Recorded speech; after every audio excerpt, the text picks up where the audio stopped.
하나님 말씀은 사무엘하 6장 12절에서 23절까지의 말씀입니다. 사무엘하 6장 12절에서 23절입니다.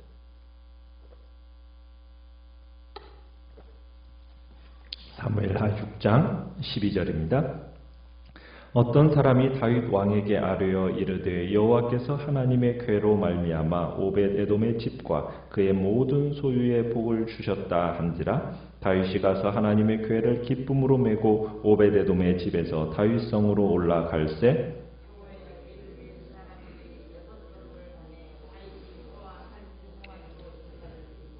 다윗이 여호와 앞에서 힘을 다하여 춤을 추는데 그때에 다윗이 배 에봇을 입었더라.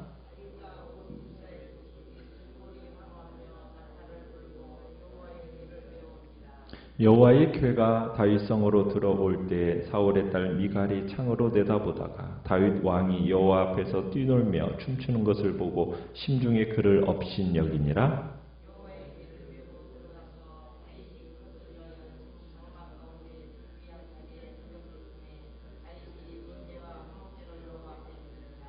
다윗이 번제와 화목제 드리기를 마치고 만군의 여호와의 이름으로 백성에게 축복하고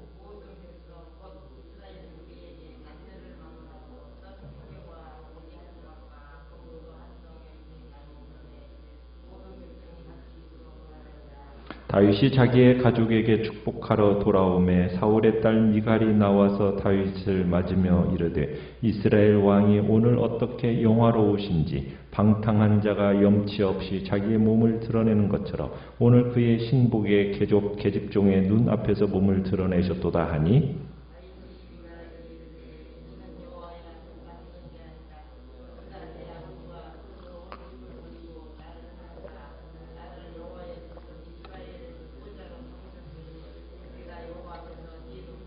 내가 이보다 더 낮아져서 스스로 천하게 보일지라도 내가 말한 바 계집종에게는 내가 높임을 받으리라 한지라. 그러므로 사울의 딸 미갈이 죽는 날까지 그에게 자식이 없으니라. 아멘. 오늘 말씀의 제목은 진정한 예배자라는 제목으로 말씀을 나눕니다. 하나님의 궤를 옮기려다가 어제는 베레스 우사 사건이 일어나게 됐던 걸 봤죠. 그렇게 베레스 우사 사건이 있고 난 이후 얼마간의 시간이 흐른 후에 여호와께서 하나님의 궤로 말미암아 오벳에돔의 집과 그의 모든 소유의 복을 주셨다는 말이 다윗에게 들려왔습니다. 12절에 보면 다윗이 이 소식을 딱 듣고 나니까 다시 한번 이제 법궤를 옮길 소망을 다윗 왕이 가지게 되죠. 이번에는 다윗이 훨씬 더 이제 신중한 자세로 법궤에 접근을 하게 됩니다.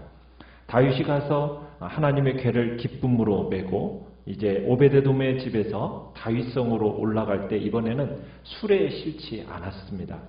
사람들로 하여금 메게 했던 거죠. 원래 법궤와 지성소의 부속 물건들을 운반하는 책임을 맡은 족속은 고핫 자손들입니다. 그 고핫 자손들이 여호와의 궤를 메게 되어 있어요. 그 사람들에게는 소와 수레가 지급이 되지 않았었거든요. 어깨로 메는 일에 직임을 부여받았던 사람들이 고핫 자손들입니다. 그래서 다윗은 이제 그들로 하여금 여호와의 궤를 메게 합니다. 그리고서는 13절에 가보면 여호와의 궤를 맨 사람들이 몇 걸음을 가면은 그죠. 6걸음을 가면은 그 자리에서 뭐를 하고 있다고 그럽니까? 소와 살진 송아지로 제사를 드렸다고 합니다. 자, 그리고는 14절에 가보면은 다윗은 배 예봇을 입고서는 뭐 하고 있어요? 여호와 앞에서 힘을 다해서 춤을 추었다고 얘기합니다. 어떻게 보면은 자기도 취에 빠질 만큼 정말 경사스럽고 감격적인 기분으로 이 하나님의 궤를 자신의 도성으로 모셔드리기를 원했던 거죠. 일찍이 사무엘 시대 이후로 기럇 여아림에 이 법궤가 하나님의 궤가 방치되어 있었거든요. 그 방치되어져 있던 이 하나님의 법궤가 마침내 예루살렘으로 모셔놓고 지금 국민적인 축제가 벌어진 겁니다. 하나님의 궤는 무엇을 상징하는 겁니까? 하나님의 임재의 상징이요, 하나님의 현존, 하나님의 왕적인 현존을 대표하는 것이 바로 이 하나님의 궤거든요. 그러니까 지금 이스라엘의 통치는 하나님의 통치를 대행하고 대리한다라는 어떤 선포적인 행위로서 지금 이제 여호와의 궤를 지금 예루살렘에 모셔오고 있는 겁니다. 그러면서 여호와의 궤를 메워온 그날 다윗과 온 이스라엘 족속들이 막 즐거워하면서 즐거이 환호하고 나팔을 불면서 이제 축제를 벌이게 됩니다. 자, 그렇게 다윗성으로 여호와의 궤가 들어올 때 민족적인 막 축제가 벌어지고 있는 그런 상황 속에서 냉담한 시선을 던진 여인이 있어요. 누구입니까? 16절에 보면은 사울의 딸이자 다윗의 아내인 미갈이 어떻게 하고 있습니까? 다윗 왕이 지금 여호와 앞에서 뛰놀면서 막 춤추고 있는데 사울의 딸 미갈은 창문으로 다윗을 경멸하는 마음으로 내다보고 있습니다. 그게 지금 16절의 이야기예요. 업신여겼다. 경멸하는 마음으로 지금 창틀에서 지금 그 장면들을 내다보고 있는 겁니다. 그러니까 미갈은 그저 창가에 서서 계속해서 다윗 왕과 예루살렘 백성들을 내려다보고만 있는 거예요. 막 축제가 무르익어 가고 있었지만 미갈은 꼼짝 안 하고 그냥 그 자리에 있는 겁니다. 다윗 왕이 덩실덩실 막 춤을 추는데도 미갈은 창가에 가만히 서 있습니다. 예루살렘 백성들이 뭐 환호성을 지르고 나팔을 불고 막 기뻐할 때도 그냥 창가에 서 있기만 하는 거예요. 번제와 화목제를 드리고 그리고 나서 온 백성들에게 떡과 고기와 건포도를 막 나누어 주고 즐거워할 때도 미갈은 그 창가를 떠나지 않고 그냥 가만히 보고만 있는 거예요. 미갈은 어떻게 했어야 되는 겁니까? 그저 창가에서 뛰쳐나와가지고 다윗 왕과 함께 춤을 췄어야 되는 겁니다. 미갈은 환호성을 지르면서 이스라엘 백성들과 함께 나팔 불면서 기뻐했어야 돼요. 온 백성들과 함께 떡과 고기를 즐겁게 나누어 먹었어야 된다고요. 그런데 미갈은 그 창가에서 뛰어나오려고 어떤 시도도 하지를 않습니다. 그냥 창가에 딱 서가지고 계속해서 바라보면서 뭐하고 있는 거예요? 다윗 왕과 백성들을 비웃고 있는 겁니다. 미갈은 그 창을 통해서 다윗 왕을 바라봤고 그의 행위가 뭐와 같다고? 왕의 채통을 지키지 못하는 어리석은 정말 바보 같은 짓을 하고 있다. 이런 식으로 판단하고 끝내 그를 비웃고 말았던 겁니다. 우리가 신앙생활을 하면서도 오랜 신앙생활 동안 자기 생각, 자기 틀에 갇혀 바라보고 신앙생활을 하시는 분들이 있어요. 자기 생각과 자기 틀이 얼마나 불완전한지, 얼마나 위험스러울 수도 있다라는 생각을 전혀 의식하지 못한 채 자기 생각과 자기 틀로 어떤 문제든지 그냥 판단하고 바라보고 그렇게 하는 경향이 있습니다. 계속 바뀌지 않는 자기만의 틀, 그것으로 세상과 사람들을 내려다보면서 판단하고 비난하고 멸시하고 비웃는 사람들이 있다라는 거예요. 교회 안에서도 어떤 사람은 기도는 이렇게 해야 된다. 기도는 소리 내서 해야 됩니까? 소리 내지 않고 하는 겁니까? 소리 내서 해도 되고 소리 내지 않고 할 수도 있는 겁니다. 기도는 부르짖어야 해야만 한다. 꼭 그 방법만이 아니에요. 소리 내면 안 된다. 이것도 아닙니다. 찬양은요. 항상 정숙하고 경건하게 불러야만 합니까? 어떤 사람은 찬양을 그 영혼의 마음만이 아니라 온몸으로 뜨겁게 그렇게 부르면서 찬양하는 사람도 있습니다. 성령은 어떻게 임하는 겁니까? 어떤 사람은 비둘기처럼 고요하게 사람들을 사로잡는다라는 그런 존재라고 얘기하는 사람이 있는가 하면 어떤 사람은 성령은 불처럼 뜨겁게 임하면서 각양 은사와 증거들을 보여주시는 존재라고 이야기하는 사람도 있습니다. 뭐가 맞는 겁니까? 다 맞는 거예요. 자기만의 생각과 자기만의 틀로 내려다보면서 사람들을 함부로 판단하고 비난하고 비웃으면 안 되는 겁니다. 나와 같지 않다라는 이유만으로 함부로 사람들을 판단하면 안 되는 거예요. 교회 안에서 어떤 사람이 가장 가엾은 사람일까요? 죄가 많은 사람들일까요? 실수가 많은 사람일까요? 허물이 많은 사람일까요? 약점이 많은 사람일까요? 가난한 사람들일까요? 아닙니다. 자기 틀만을 고집하면서 변화되지 않는 사람들이 가장 가엾은 사람들입니다. 내가 서 있는 창으로, 그 창으로 세상과 사람들을 바라보기 때문에 그것이 어떤 것인지, 어떤 문제가 있는지 그것에 대해서 전혀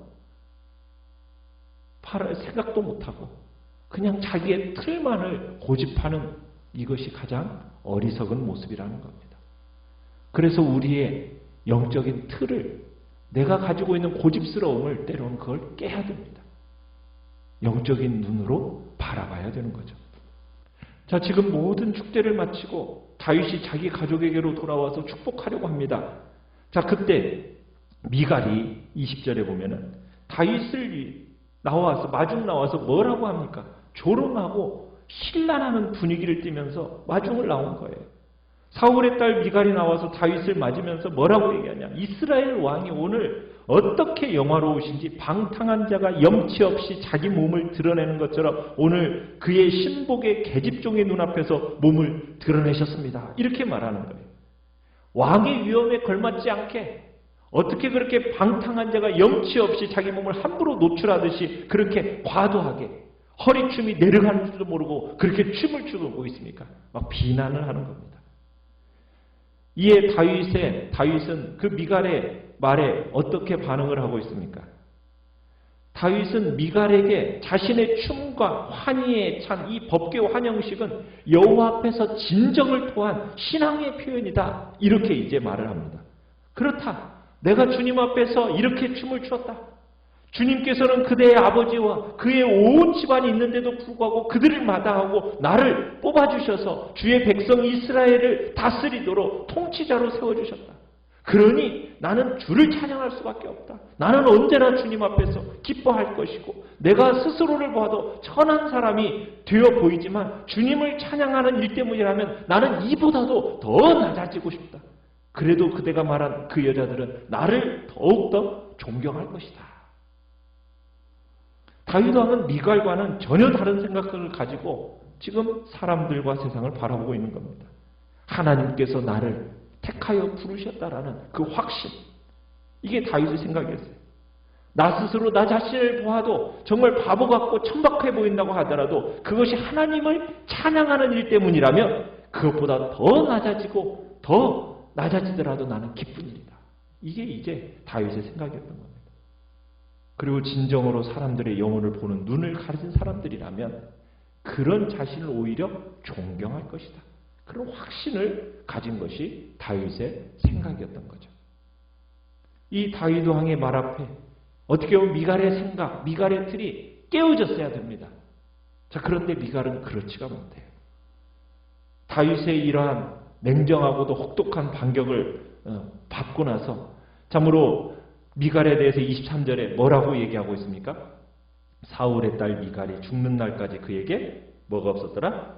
자식이 없었더라. 그 당시에 자식이 없다라는 것은 어떤 삶을 살았다는 얘기입니까? 저주받은 삶을 살았다는 얘기를 하고 있는 겁니다. 자녀를 생산치 못하는 하나님의 저주가 미갈에게 임했던 거죠. 생명을 잉태 못하는 저주입니다. 무엇을 말하는 것일까요?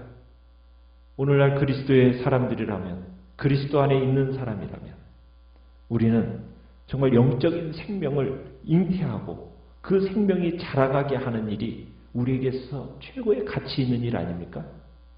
그런데 여전히 변화되지 않는 자신의 창으로 사람들을 판단하고 그렇게 자기의 틀을 깨지 못한 채 그 틀을 고집스럽게 참으로 그 틀을 고집스럽게 이어가면다면, 그렇게 살아간다면 영적인 생명을 잉태하지 못하고 그 생명을 자라게 하는 일 할 수 없다라는 겁니다.